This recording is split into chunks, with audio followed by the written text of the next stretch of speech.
Wow, this mosaic really adds so much character to the building. But I haven't even talked about it on Ram Talk. Who should I interview? Oh, the perfect person, Kevin Calixte. Well, without further ado, let's welcome Kevin to the show. Hi, Kevin. It's great to have you on the show. How are you today? I'm doing good, JL. I'm glad to be on Ram Talk today. I'm glad to have you here. Before we begin, I'd like to just start by saying that the mosaic in the main foyer is an absolute masterpiece. I can't stress that enough. And I really want to thank everyone who took part in its creation. It's truly added character to our school. So, thank you for being a part of that. You're welcome, no problem. So let me begin by asking, who came up with the idea to create the mosaic? So the mosaic's idea was actually Miss Sutton. She introduced the topic of global local, and that was characterizing Lynn in terms of racial diversity and locations. She wanted to characterize Lynn in one artwork, which was the mosaic mural. And it really worked. Yeah, it did. We've seen it like around the school building and in the main foyer, and you can just see like different parts of Lynn in one place. Yeah. So it's great. So what kinds of students worked on the mosaic? So Miss Sutton, back in 2019, she had an art class that was working on it. They began the outline with the circles and the outline of every person, but due to the lockdown and COVID, they never finished it. Yeah. So this year, Art 2, a couple students from Art 3, and my art class, Portfolio Art, we were the ones working on it. So what we did, we picked up on the artwork, refined it, and finalized it, and we set it up on the wall. Wow, that really takes not only does it take a lot of skill to put everything together. Yeah. But it really took a lot of commitment. I'm assuming because it took a lot of time to create this mosaic. Yeah, it took sure. a matter of months. Yeah. So how long did it? Well, I just said a matter of months, but how long did it take to finalize the mosaic and put everything together? Okay, so it took 5 months in total. Wow. We started the mosaic in November, and we finished it in March. So what happened was, in the beginning, we were so happy, we're joyful to start the mosaic.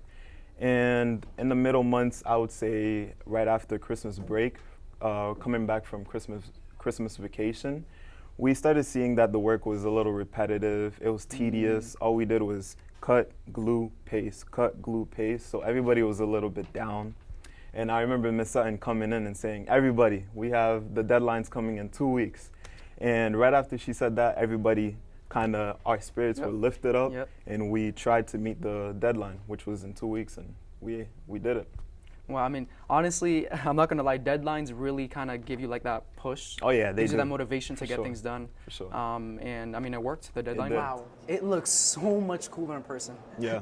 Can you describe the process of putting the mosaic up on the wall? Sure, Jill. So everybody knows the steps and how we put the mural up together, but nobody knows what the names of everything are. So in my class, Portfolio Art, when we were working, we had to know the names of each individual piece. So I'm gonna briefly talk about some of the pieces that we had to learn the names of. So we're gonna start with tesserare. Tesserare are essentially the tiles. So we have two tesserares. We have glass tesserare and we have tile tesserare. So here you would see the glass tesserare and tile tesserare. Wow. The next word we had to learn was interstis. Interstis is essentially the small spaces between each individual tesserare. The third word we had to know of was grout. Grout is cement-based mixture. So here you can see the gray thing. This is all grout. So Awesome. We use grout so that we can keep the tesserares together intact, and so that the mural doesn't fall over on itself. Exactly. Yeah. And now I'm going to be talking about opus regulatum. Opus regulatum is a grid-like layer, a grid-like work. And that's basically when you have the vertical and horizontal grout lines intersecting. So here you can see opus regulatum, where you have the vertical intersecting, aligning with the horizontal grout lines. Wow. Next, we're gonna have opus tessellatum. Opus tessellatum is essentially when you have the either horizontal or vertical grout lines. You can't have both together. So here, if we looked here, for the brickwork-like structure, we worked with opus tessellatum, so we had a vertical grout line going on. There was no vertical intersecting with the horizontal. And now I'm going to talk about the tools that we use. We used a whole variety of tools, but for this video, I'm going to touch on 3 tools that we use. So the first tool was wheeled glass towel nippers, wheeled glass cutters, and towel nippers. Wow. So the wheeled glass cutters were used to cut the mirrors, the glass tesserare. So in order for us to get this toothpick-like structure, we had to get a square mirror, and we used the wheeled glass cutter, and we created a score line, 2 score lines to create the shape of it. After we had the score lines on the glass, we used the towel nippers and we nipped it. We nipped the pieces that were already cut by the wheeled glass cutters. That's amazing. Wow. Yeah, that's what we used, and that's it. And what would you say is your favorite part of the mosaic? So the mosaic is amazing. Tons of awesome parts. Amazing parts. Yeah. But I'd say my favorite part is every person. The reason why he is holding a compass that indicates the heart, which is Lin. So here in Lin, you could find all of this.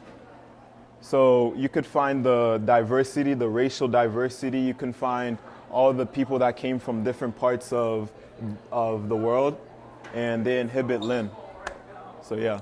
Wow, honestly, I just have to say, like, the entire mosaic is my favorite. Like, Yeah. I can't choose. Yeah. It's all amazing. Yeah. It's so great to see it in person. Yeah, it's amazing. It really is. Wow, just getting a closer look really truly makes a difference. I mean, we just saw how like amazing it really looks like up close. I mean, you know, we're talking about it and everything, but really seeing it up close, it's a really different experience, honestly. And you know, the work you all did is extraordinary. And well, the last question I always ask seniors, as you all know, is can you describe your senior year so far in just 3 words? 3 words? All right, so first word, I'd say that it has been formidable because of the AP classes I'm taking. They're pretty hard. Second word, entertaining, because I've met a lot of underclassmen, a lot of new underclassmen, which was really awesome. And last word, it has been a journey. It really has. It has been a journey.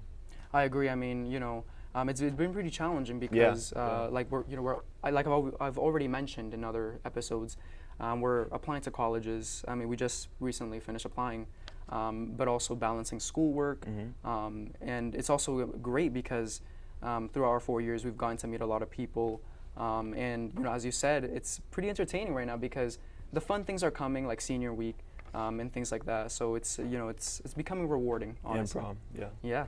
So, well, that concludes today's interview. Thank you so much for being here. It's really been a pleasure speaking with you today. You're welcome. It has been my pleasure. Well, that's all for today's episode of Ram Talk. Thank you all for watching. That was our final guest of season 2. I hope you all enjoyed.